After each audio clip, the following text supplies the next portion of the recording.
I've rewritten this opening more times than I can count, and every version ends the same way, with my hands shaking and the paper torn out of the notebook. That's how you know something still has power over you, even after all these years. I was a forest ranger in 1968, and what I'm about to say was never supposed to leave the walls of the station. It was something we were trained to carry, not share. My name is Kent Barrows. Back then, I was 26, fresh out of the service and eager for quiet. The park felt like the safest place in the country, miles of trees, clear rules, predictable routines. That illusion lasted exactly 3 weeks. The first thing you learn as a ranger isn't how to track animals or read weather. It's how to keep your mouth shut. Orders didn't always come in writing. Some things were explained once in a low voice, then never mentioned again. If it wasn't in the logbook, it didn't exist. And if it didn't exist, no one could be blamed for it. We had paper maps pinned to cork boards, edges curling with age. Most sectors were marked cleanly in ink. Others were outlined in pencil, faint enough that a careless elbow could erase them. One of those pencil outlines was never assigned for patrol. No trails, no signage, no reason, just empty space where the forest should have been ordinary. I asked about it on my second week. My supervisor didn't look up from his coffee. "You don't go there," he said. That was the whole explanation. The truck they gave me was older than I was, a green utility model with a cracked vinyl seat and an analog radio that hummed even when it was off. I learned its sounds the way you learn a person, what was normal, what meant trouble. Same with the forest. You start noticing when birds go quiet too fast, when wind moves the canopy but not the understory, when your footsteps sound like they're being counted. By early summer, the radio started picking up things it shouldn't. Not voices at first, just pauses. Dead air where there should have been static. When I called in, dispatch answered like nothing was wrong. When I asked if they'd heard it too, they changed the subject. I wrote it down once, just once.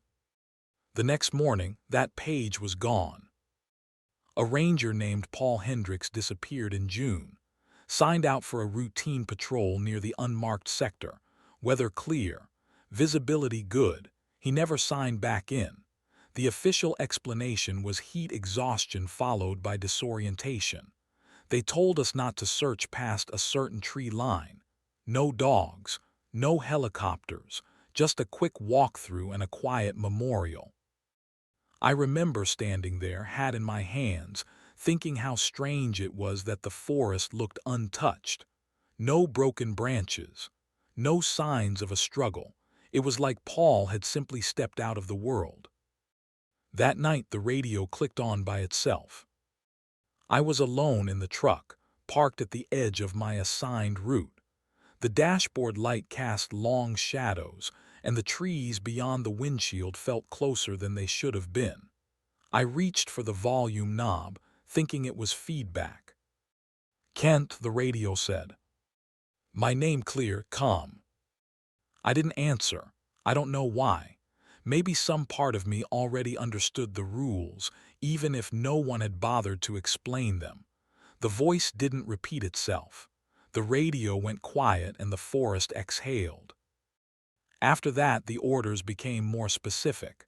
Certain routes were removed from rotation. Patrols were shortened. We were told to log less detail, not more. "Keeps things clean," my supervisor said. Clean was just another word for empty. I started keeping a second notebook. Nothing obvious.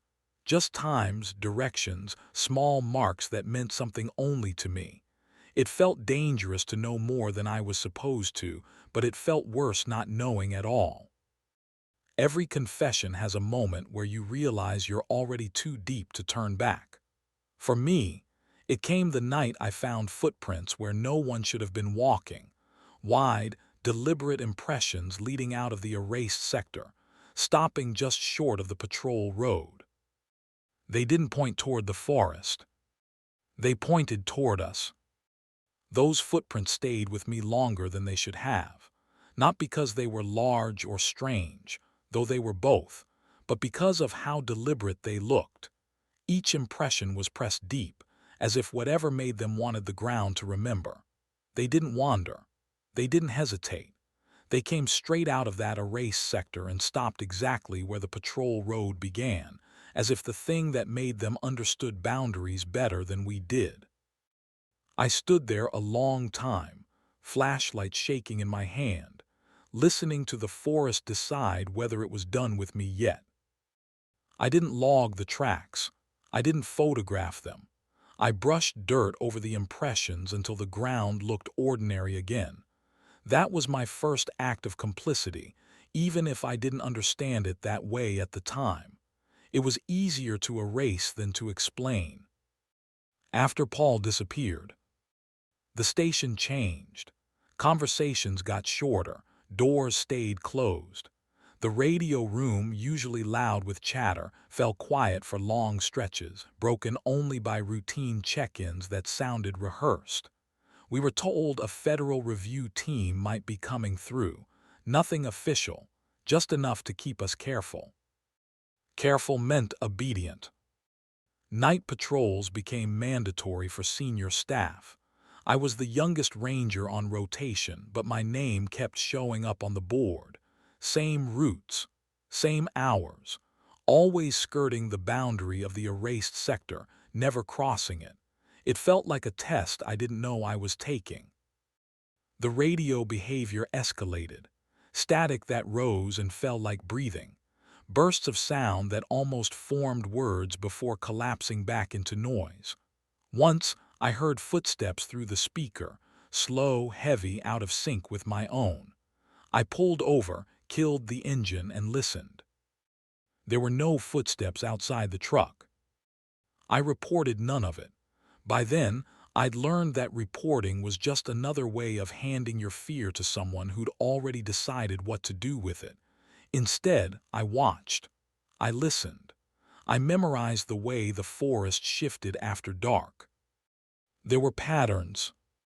The quiet came first, then the radio, then the feeling that something had stepped closer without moving. It wasn't hostile, not exactly. It felt more like curiosity, like the forest was trying to remember what we were.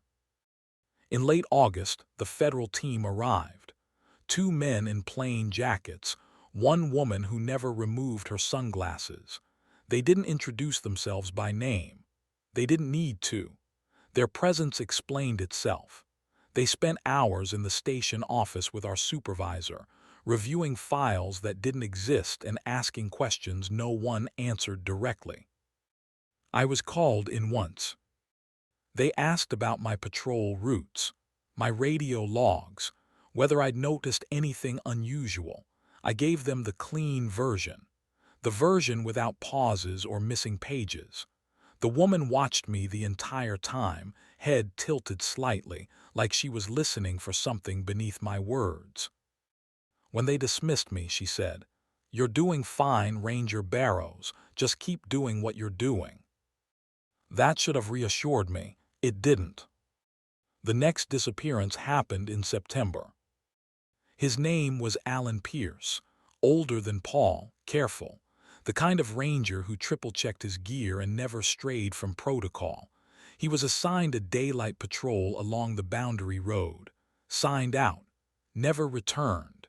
His truck was found idling, door open, radio still on. The search was shorter this time. No one said the word pattern, but everyone felt it. 2 men gone, both near the same place, both without evidence. The forest had learned something, or maybe we had. That night I dreamed of the erased sector as it really was, not empty but occupied, not wild but maintained, like something had been tending it patiently, waiting for us to stop pretending it didn't exist. I woke to the sound of the radio clicking on in the station dormitory. Not my room, the common area. I followed the sound down the hall, heart pounding, every step too loud. The radio sat on the table, Dial turned to a frequency we weren't assigned. The needle trembled, then steadied. "Kent," it said. I answered that time. "I'm here," I whispered, already knowing I shouldn't have. There was a pause, not static, silence with weight. "Too many," the voice said. "Too many what?" I asked, my mouth dry. Another pause, then softer, "watching." The radio went dead. I stood there long after the lights came on, long after footsteps echoed in the hall and someone asked if I was okay. I nodded, said it was nothing. That answer was becoming easier. The next morning I was given new orders. A solo patrol, night shift, route adjusted, one deviation temporary, they said, just a quick check past the boundary line, nothing to worry about. I looked at the map. The pencil outline was darker than I remembered, like someone had traced it again. "Just routine," my supervisor said, not meeting my eyes. That was when I understood the truth I'd been circling since June. The forest wasn't out of control. It was contained. And containment, I was about to learn, requires maintenance. I didn't sleep before that patrol, not because I was afraid, fear had already settled into something heavier, but because some part of me understood that rest belonged to the world I was about to leave. I packed my gear slowly, deliberately. Flashlight, extra batteries, paper map folded to the boundary road. The radio stayed clipped to my belt, its weight a constant reminder that I wasn't alone, even if I was. The forest felt wrong the moment I crossed the line. Not darker, not colder, just closer. The trees leaned in the way people do when they want to hear something better. The ground softened under my boots, swallowing sound. My flashlight beam cut forward and stopped as if the air itself had thickened. I checked my watch. The second hand was sent. Ill-moving, but it felt ornamental, like time was only pretending to function. The boundary markers were gone. Not knocked over, not weathered away, just absent like they'd never been there. In their place, the forest floor was worn smooth, pressed flat by years of passage. Paths without direction crossed and recrossed each other, forming a pattern that made my head ache if I looked at it too long. The radio crackled once. I froze. "Kent," it said, not as a greeting but as an acknowledgement, like a clerk calling a name already on a list. I didn't answer. The silence stretched. The forest waited with me. I don't remember walking into the clearing. One moment there were trees, the next there weren't. The space felt engineered, not cleared, but allowed. The air was still, heavy with the smell of old wood and dust. At the center stood a structure that shouldn't have existed. A tower. Not a lookout in the way we used the word. No glass, no railings, just a tall, skeletal frame of wood and rusted metal rising above the clearing like a warning. The steps were worn smooth, not by weather but by use, recent use. I understood then why it had never been mapped. The tower wasn't for us. It was a marker, a concession, something built not to observe but to be seen, to remind whatever lived here where the line was drawn. We didn't guard the forest. We negotiated with it. The pressure came next. Not physical, not exactly. A weight behind my eyes, a sense of something vast turning its attention fully on me. My thoughts slowed, stretched thin. "You keep forgetting," it pressed into me. Not words, meaning.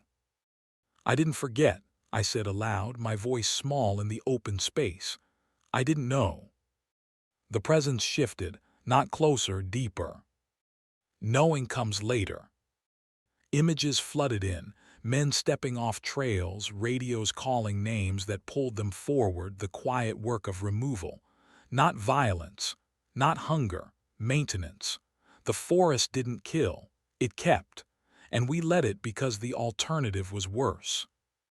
I saw Paul, Allen, Others whose names never made it into any book, not dead, not alive in any way that mattered to us, integrated, held. "What do you want?" I asked. The answer was immediate. "Distance." That was the agreement: fewer patrols, shorter routes, silence, erasure. The tower marked the place where curiosity ended and survival began. As long as we respected it, the forest stayed patient. As long as we remembered our place. I don't remember leaving the clearing. I remember the truck engine turning over, dawn filtering through the trees like forgiveness that hadn't been earned. My boots were clean, no mud, no pine needles, like the forest had returned me exactly as it found me. I resigned 2 weeks later. No ceremony, no questions. The federal team signed off on the paperwork without comment. The tower never appeared on any map. The erased sector stayed erased. I carried the truth anyway. In the way I still avoid tree lines at dusk. In the way old radios make my stomach tighten. In the knowledge that some protections aren't for us, but from us. I'm saying this now because time is thinning, because boundaries require tending, and too many people think the wilderness is empty. It is. It's restrained. If you've listened this far, understand this isn't a warning meant to scare you away from the woods. It's a reminder that silence is sometimes part of the job. We didn't hide the truth because it was unbelievable. We hid it because it was working.